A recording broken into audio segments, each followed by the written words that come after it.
Welcome back to The Boys Are Back in Town. My name is Dustin. I'm here with my co-host. Hey, what's up, guys? It's Brett. Today we're going to go over some game recaps. What game you want to talk about first? So, yeah, like he said, we got game recaps, then we got waiver wires. Our normal podcast episode will still be coming out on Wednesday, so keep an eye out for that. But, we had some upsets this week. And let's start out with the AFC East battle between the Bills and the Patriots. Yeah, that was wild.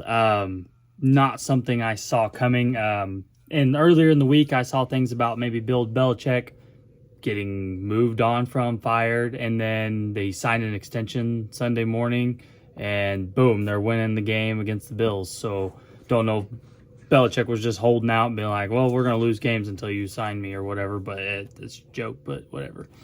Yeah, it was wild to me. Mac Jones looked like he had a chip on his shoulder. Mac Jones was dotting the Bills defense, and especially with a game-winning drive, that's something I did not see coming from this Patriots team. No, not at all. I do not think Bills head coach, what is his name? Sean McDermott. Yeah, I don't think he'll be their head coach next year. Yeah, definitely some blunders going on over there in Buffalo. Yeah. Next game really surprised me. I took the Lions, but the Lions got bombed on, man. Like, it was bad. 38-6. Yeah, no, I did take the Ravens in that game, but I did not assume 38-6. Oh, they were up like 28-0 at halftime. Jahmyr Gibbs had 6 rushing yards and a catch for 3 yards, I think, and then ended up with 29 fantasy points. Like, they just dumped it to him in garbage time and they didn't get anything done. Yeah, no, I don't know what, I don't even know what happened. I had that game turned off pretty quick. Yeah. Because the Giants beat the Commanders. No matter how bad we are, we're better than the Commanders. I love it. And tonight we had, in my opinion, one of, if not the worst upset so far. That's a big upset. Maybe the Patriots losing to the Bills was worse, but the Bills are kind of objectively bad. But tonight, the 49ers got kind of just stomped on by the Vikings. The score of 17-22 really doesn't show what actually happened. Kirk Cousins was picking apart the Niners. He was dissecting the 49ers and throwing to third-string, fourth-string receivers. It was incredible, especially after, third quarter, Jordan Addison goes down. He just starts dotting it to Brandon Powell. Like, we're like, who's this guy? And then he goes for, 60 yards, man. I think Brandon Powell's the number 2 guy now, but who knows? Yeah, TJ Hawkinson looked really good, and even George Kittle on the other side looked really good. All tight ends were great for National Tight End Day. It was a good week for tight ends. I have plenty shares of Andrews, plenty shares of Lamar, so that was good for that pair. Kelsey had 189 yards or something stupid like that. Yeah, if you also took a little tight end quarterback duo, I did say to start Tyrod Taylor, goes off for 22 points. That's a good spot start, and you're welcome. Darren Waller, 98 receiving yards, 8 receptions and a TD. Yeah, that's a big week from my tight end dark horse. I'm so glad he's finally turning it on. Yeah, we'll definitely discuss our dark horses probably next week or so. See how we're looking. Yeah. See how dumb we look anyway. I think T-Law's looking all right. You ready to get into the waivers? Yeah. All right. So not as important this week for waivers as we don't have any teams on bye. I don't know why the NFL did that. 6 teams last week on bye, 0 on this week. So you got all your players, but I like to pick up Kyler Murray on the waiver, and you can still put him in your IR spot until they officially take him off, but they did open his practice window. So I think he'll return around week 10 to push the Cardinals to be more competitive, because they've been a pretty competitive team, but I think Murray could give him that edge of what Dobbs could do. And really his for the fantasy playoffs, super easy matchups. I don't remember who they were, but the fantasy playoffs were great for Kyler, and he's only 43% rostered, so I think that's a good pickup. Yeah, especially seeing how they only lost by 10 to the Seahawks, who are a way better team. They really have been in a lot of games, and I don't know if that's credit to Dobbs or if Dobbs is the reason they haven't been winning those close games. But I do think Kyler is more of a talent than Dobbs, obviously. So I do think Kyler will get it picked up and get going. It's also, as soon as Kyler comes back, Hollywood Brown is going to absolutely just be a monster. So I think that might be a trade target for me personally going into the fantasy playoffs. My first waiver wire pickup, we talked about him just a second ago. I think Brandon Powell he's a speedy guy, and he just kind of showed that. Whenever Addison did go down with, it was some weird ankle injury, he obviously came back onto the field. But even with that happening, it showed he got more targets than KJ Osborne did. And with that already hurt wide receiver group, I don't think it would hurt to stash Brandon Powell. Because Kirk Cousins will throw the ball to anybody. I don't know. If they're open, he's going to dot them up. So, yeah, I don't know. I don't know if he really would overtake Osborne, because Osborne's always been the number 3 or number 2 guy there. So I don't know, but I could see them getting him maybe more involved, like you said, on the little speed guy kind of deal. Yeah. I just like his next volume that he showed in literally one half of football. Yeah. I liked it. It looked good. Yeah, and the Vikings could keep throwing the ball and trying to compete since, they just beat the 49ers, so we'll see. Yeah, and I don't know what Addison's injury is looking like. He might get looked at more, but it was kind of a do-or-die game, so they probably just threw him right back out on the field. I saw Hawkinson kind of had a little dinger, and they threw him right back onto the field. So I saw something about Addison just being cramped up. So okay, well, that's good for them then. Yeah. But my next waiver pickup is Amari DeMercado again. He was one of the number 1 running backs to get picked up on the waiver 2 weeks ago. Went into the game last week and only got 3 touches. And then all of a sudden this week, he jumped to the top of the depth chart and received all but 1 of the running back touches for the Cardinals. And in week 6, when he only did get those 3 touches, he played 50% of the snaps. He led the backfield in snap percentage, but only had 3 touches. And he also is involved in the passing game. He has 13 targets over the last 4 weeks, and he's only 15% rostered. So I think he could be a sneaky start kind of deal with James Conner on IR. Yeah, for sure. Back-to-back Cardinals, that's funny. Oh, shit. You got high hope in the Cardinals. Let's go Cardinals. My last waiver wire, I kind of had troubles coming up with the waiver wire on this week because, there are no teams on the bye. So you kind of start everybody you have. But I do really like this pick. It is coming off of a Dawson Knox injury. He is undergoing season-ending elbow surgery, I think it was. It might have been elbow. But this is why I really like Dalton Kincaid as a pickup. He's only rostered in 40% of leagues. Obviously, if you're in a deep competitive league, he's already probably rostered. Yeah. But 40% of leagues, if he's out there, you got to go get him. He wasn't in ours, so I grabbed him. As soon as I seen the news, I was like, okay, this got to be added up because Dalton Kincaid got 8 targets, caught all of them for 75 yards. So, that's really big for tight ends this year. Yeah, I'm a big Kincaid fan. I drafted him in our Dynasty League rookie draft, the second round. So I'm pretty high on Kincaid, and I've been waiting, and maybe this will be his breakout time because they did keep throwing his Knox over and over and over. Knox actually in the red zone. He should have had a touchdown. Knox should have had a touchdown. Actually, I think he did end up with a touchdown, maybe, but there ended up being a penalty this week. But yeah, I like Kincaid a lot.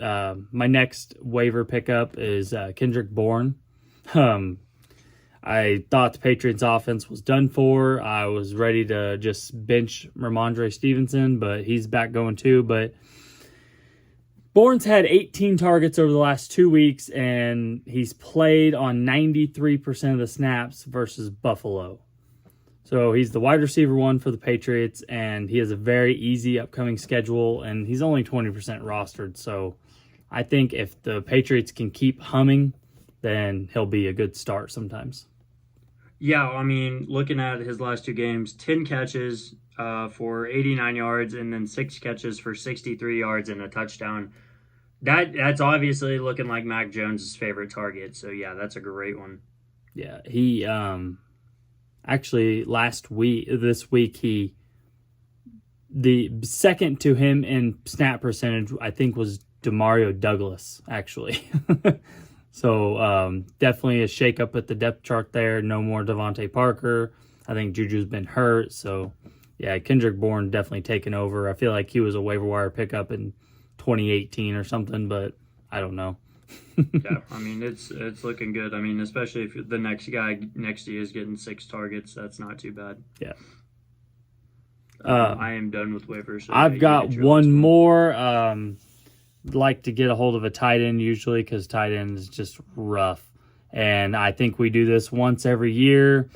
We throw Taysom Hill on the waiver wire pickups, and yep, he's consistently being used as a tight end right now. And I think it's because Juwan Johnson's out. So, and he also has that rushing upside. He has 13 targets over the last 2 weeks as a tight end, and then also 5 rush attempts last week. He's an absolute cheat code at the tight end position, and I hate saying just put him in there, start him, because you know damn well he's going to go play a couple snaps at quarterback, rush a couple times, and then be done for the game. But his schedule, the Saints' schedule in general, is super easy from here on out, and I could just see them using him and just doing random things, keeping Derek Carr off the field when they can. And he's only 9% rostered, so if you've got an extra spot, I'd pick him up, and maybe he'll be that guy. Well, now that Kamara is back, Taysom Hill is due for at least 3 or 4 more touchdowns stolen from Kamara, so that's all. It's always a good look. He is the king of stealing touches from Kamara in the red zone. So I actually have a quick spot here. Since Justin Fields, I didn't see this, but Justin Fields will be out next week. So if you do need a pickup for maybe just weird backup for quarterback, Tyson Bagent came off his first win, his first career win at home. Yeah, it was at home, and it was the Bears' first win at home in 322 days or something. So I mean, he didn't have a great game, but he was serviceable. 162 yards and a touchdown, and he used his legs a little bit, which I do like in a fantasy quarterback. Yeah, I wouldn't trust it. But no, I'm saying to pick it up. I ain't gonna start him. Well, I know, but I think Fields would be coming back here soon. Yeah, but if you have 2 to Fields. 3 weeks. Yeah, I have Fields, and I'm not picking up Bagent though because I'd be scared to start him. But yeah, I guess I can't say much. I started Deshaun Watson in a league this week, and he put me up negative fantasy points, so that was great. Yeah. I lost the week by 4. Not happy about it, but yeah, it's not great. Yeah, I always say stay away from Deshaun, but you kept having. I think that was your dark horse for quarterback, by the way. Nope, it was Justin Fields. Oh, okay. I did draft both of them though.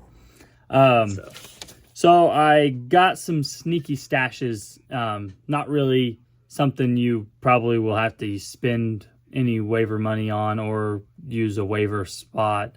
Just wait until after the waivers run Wednesday. Just over the next couple weeks. Sneaky stashes. Trey McBride. He has been out snapping, out targeting, and out receiving. What's his name?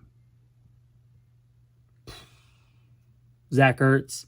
And I've also seen rumors about the Cowboys contacted the Cardinals about trading for Zach Ertz. So if that were to happen, Trey McBride would be the sole tight end there. And then I've also got Devin Singletary, who outperformed Dameon Pierce before their bye week in week 6.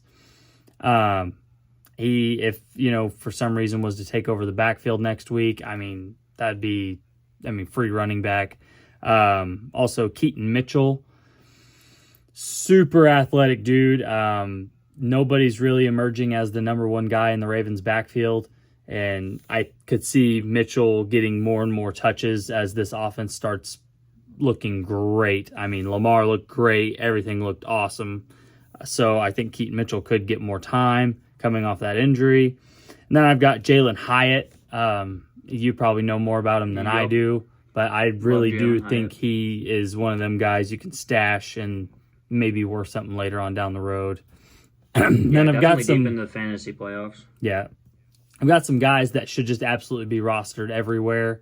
If he's on your waiver, you got to snag him up because Josh Downs, he's only 36% rostered, which is nuts. Like, the dude is showing what he can be, and with Gardner Minshew's QB, it just consistency, and that's all we need for those Colts wide receivers like Pittman last year. No consistency.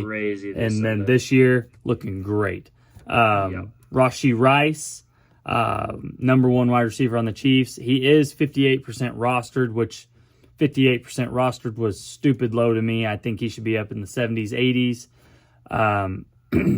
I mean, honestly, he's startable almost every week with easy matchups for the Chiefs. If you're the number one wide receiver for Patrick Mahomes, what did he throw for 400 and something yards last week?